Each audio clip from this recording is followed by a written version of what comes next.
Come, ladies, help yourselves. To each character her mask. You, Prospero? Why not? He has reserves of willpower he's not even aware of himself. You want Caliban? Ah, well, that's revealing.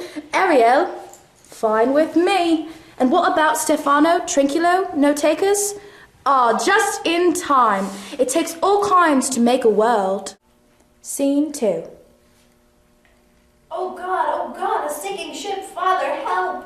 Come, daughter, calm yourself. It's only a play. There's really nothing wrong. Anyway, everything that happens is for our own good. Trust me, I won't say any more. But such a fine ship and so many fine, brave lives sunk, drowned, laid waste to wrack and ruin. A person would have to have a heart of stone not to be moved. Drowned. That remains to be seen. But draw near, dear princess. The time has come. You're making fun of me, Father. Wild as I am, you know I am happy. Like a queen of the wildflowers, of streams and paths, running barefoot through thorns and flowers, spared by one, caressed by the other. But you are a princess. For how else does one dress the daughter of a prince? I cannot leave you in ignorance any longer. Milan is the city of your birth, and the city where for many years I was the duke. Then how did we come here? And tell me too, by what ill fortune did a prince turn into the reclusive hermit you are now here, on this desert isle? Was it because you found the world distasteful, or through the perfidy of some enemy? Is our island a prison or a hermitage? You've hinted at some mystery so many times and aroused my curiosity, and today you shall tell me all, Father. In a way, it's because of all the things you mention. First, it's because of political disagreements, because of the intrigues of my ambitious younger brother. Antonio is his name, your uncle, and Alonso the name of the envious king of Naples. How their ambitions were joined, how my brother became the accomplice of my rival, how the latter promised the former his protection and my throne. The devil alone knows how all that came about. In any event, when they learned that through my studies and experiments I had managed to discover the exact location of these lands, for which many had sought for centuries, and that I was making preparations to set forth to take possession of them, they hatched a scheme to steal my as-yet born empire from me. They bribed my people, they stole my charts and documents, and to get rid of me, they denounced me to the Inquisition as a magician and sorcerer. To be brief, one day I saw arriving at the palace men to whom I never granted audience, the priests of the Holy Office. And yet the trial they said they were going to hold never took place. Such creatures of darkness are too much afraid of the light. To be brief, instead of killing me, they chose, even worse, to maroon me here with you on this desert island. How terrible, and how wicked the world is. How you must have suffered. In all this tale of treason and felony, there is but one honorable name, Gonzalo, the counselor of the King of Naples and fit to serve a better master. By furnishing me with food and clothing, by supplying me with my books and instruments, he has done all in his power to make my exile in his disgusting place bearable. And now, through a singular turn, fortune has brought to these shores the very men involved in the plot against me. The prophetic signs had, of course, already informed me that they would not be content merely with seizing my lands in Europe, and that their greed would win out over cowardice, that they would confront the sea and set out for these lands ingenious or discovered. I couldn't let them get away with that, and since I was able to stop them, I did so with the help of Ariel. We brewed up the storm you have just witnessed, thereby saving my possessions overseas and bringing the scoundrels into power at the same time. Well, Ariel? Mission accomplished. Bravo! Good work! But what seems to be the matter? I give you a compliment and you don't seem pleased? Are you tired? Not tired, disgusted. I obeyed you, but, well, why not come out with it? I did so most unwillingly. It was a real pity to see the great ship go down, so full of life. Oh, so you're upset, are you? It's always like that with you intellectuals. Who cares? What interests me is not your moods, but your deeds. Let's split. I'll take the zeal and you can keep your doubts. Agreed? Master, I must beg you to spare me this kind of labor. Listen, and listen good. There's a task to be performed. I don't care how it gets done. You've promised me my freedom 1,000 times, and I'm still waiting. Ingrate, and who freed you from Singarax, may I ask? Who rent the pine in which you had been imprisoned and brought your forth? Sometimes I almost regret it. After all, I might have turned into a real tree in the end. Tree. That's a word that really gives me a thrill. It often springs to mind. Palm tree. Springing into the sky like a fountain, ending in nonchalant. Squid-like elegance.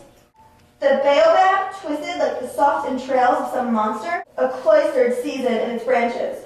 Or the ceiba tree, spread out beneath the proud sun. O bird, O green mansions, set in the living earth. Stop it! I don't like talking trees. As for your freedom, you'll have it when I'm good and ready. In the meantime, see the ship.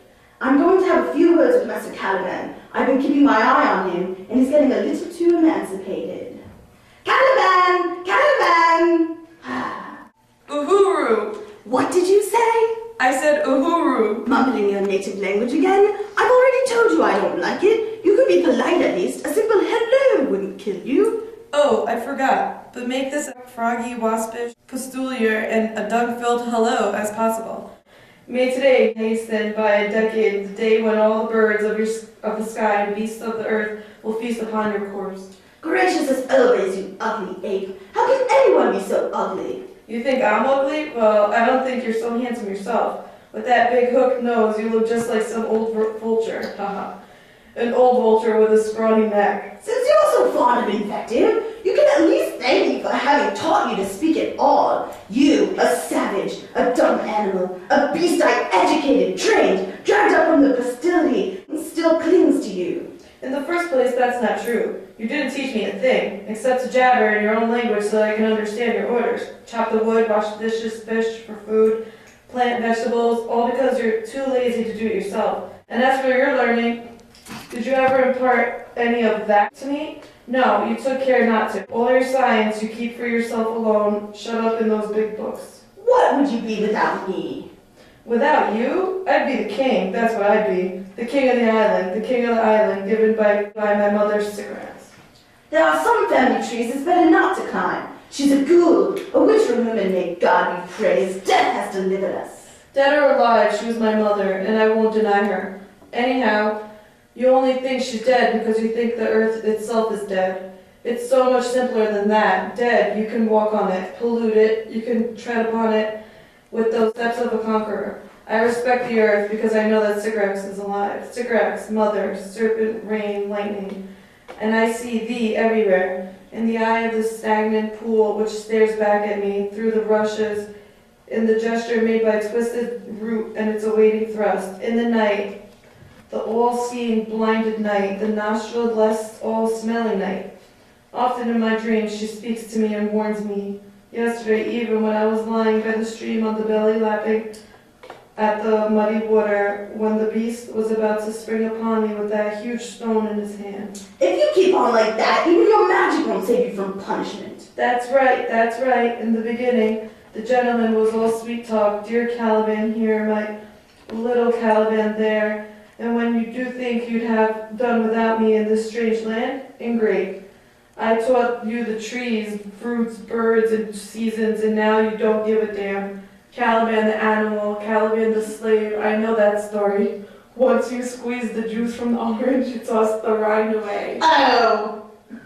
Do I lie? Isn't it true that you threw me out of your house and made me live in a filthy cave, the ghetto? It's easy to say, ghetto. It wouldn't be such a ghetto if you took the trouble to keep it clean. And there's something you forgot, which is that what forced me to get rid of you in the first place, was your lust. Good God, you tried to rape my daughter!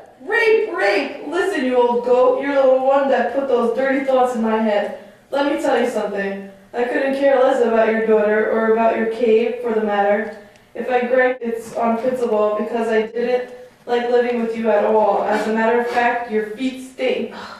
I did not summon you here to argue. Out! Back to work! Wood, water, and lots of both! I'm expecting company today. I've had just about enough. There's already a pile of wood that high. Enough! Careful, Caliban. If you keep grumbling, you'll be whipped. And if you don't step lively, if you keep dragging your feet or try to strike or sabotage things, I'll beat you. Beating is the only language you really understand. So much the worse for you. I'll speak it loud and clear. Get a move on. All right, I'm going. But this is the last time. It's the last time. Do you hear me? Oh, I forgot. I've got something important to tell you. Important? Well, out with it. It's this. I've decided I don't want to be called Caliban any longer. What kind of rot is that? I don't understand. Put it this way. I'm telling you that from now on, I won't answer to the name of Caliban. Where did you get that idea? Well, because Caliban isn't my name. It's as simple as that. Oh, I suppose it's mine. It's the name given me by your hatred, and every time it's spoken, it's an insult. My, aren't we getting sensitive? All right, suggest something else. I've got to call you something. What will it be? Cannibal would suit you, but I'm sure you would like that, would you? Let's see. What about Hannibal? That fits. And why not? They all seem to be like historical names. Call me X, that would be best. Like a man without a name, or, to be more precise, a man whose name has been stolen. You talk about history, well, that's history, and everyone knows it. Every time you summon me, it reminds me of a basic fact, the fact that you've stolen everything from me, even my identity, Uhuru. My dear Ariel, did you see how he looked at me? That glint in his eye? That's something new. Well, let me tell you, Caliban is the enemy. As for those people on the boat, I've changed my mind about them. Give them a scare, but for God's sake, don't touch a hair on their heads. You'll answer to me if you do. I've suffered too much myself for having made them suffer not to be pleased at your mercy. You can count on me, Master. Yes, however grand their crimes, if they repent, you can assure them of my forgiveness. They are men of my race and of high rank. As for me, at my age, one must rise above disputes and quarrels and think about the future. I have a daughter. Alonso has a son. If they would fall in love, I would give my consent. Let Ferdinand marry Miranda, and may their marriage bring us harmony and peace. That is my plan. I want it executed. As for Caliban, does it matter what the villain plots against me? All the nobility of Italy, Naples, and Milan, henceforth combined, will protect me. Go! Yes, Master, your orders will be fully carried out. Sandy seashore, deep blue sky, surf is rising, seabirds fly. Here the lover finds the light, sun at noontime, moon at night. Join him, lovers, join the dance. Find contentment, find romance. Sandy seashore, deep blue sky, cares will vanish, so can I. What is this music? It has led me here, and now it stops. No, there it is again. Waters move, the ocean flow. Nothing comes and nothing goes. Strange days are upon us. Oysters stare through pearly eyes. Heart-shaped corals gently beat in the crystal undersea. Waters move and ocean flows. Nothing comes and nothing goes.